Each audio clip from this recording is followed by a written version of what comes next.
निकिता, आपण पाहतो की राहुल गांधी हे मनी भवनला पोहोचलेले आहेत आणि थोड्याच वेळामध्ये त्यांची जनन्याय पदयात्रा जी आहे ती मनी भवन पासून ऑगस्ट क्रांती मैदानापर्यंत सुरू होणार आहे आणि यासाठी कार्यकर्ते जे आहेत काँग्रेसचे ते मोठ्या प्रमाणामध्ये या ठिकाणी जमलेले आहेत। थोड्याच वेळामध्ये राहुल गांधी हे मनी भवनमधून येणार आहेत आणि ऑगस्ट क्रांती मैदानामध्ये ते पोहोचतील। तिथे महात्मा गांधींना आहे तिथे त्यांना अभिवादन करतील आणि त्यानंतर बाजूलाच असणाऱ्या तेजपाळ हॉलमध्ये अनेक मान्यवरांच्या भेटी तिथल्या सगळ्या नागरिकांना सुद्धा करणार भाषण होणार आणि त्यामुळे हे सगळे शेड्यूल जे आहे ते ठरलेलं आहे। पोलिसांनी या सगळ्या परिसरामध्ये मोठा बंदोबस्त जो आहे तो सुद्धा तैनात केलेला आहे। मात्र कार्यकर्ते हे मोठ्या संख्येने या ठिकाणी जमलेले आहेत आणि राहुल गांधी यांच्या समर्थनार्थ मोठ्या प्रमाणामध्ये घोषणाबाजी होताना आपल्याला पाहायला मिळते।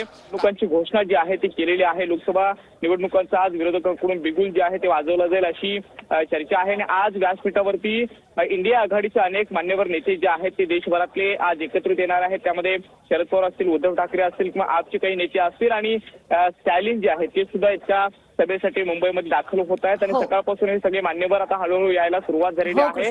थोड्याच वेळामध्ये राहुल गांधी यांच्या जनन्याय पदयात्रेविषयी अधिक जाणून घेत राहणार आहोत तुमच्याकडून। तुर्तास धन्यवाद।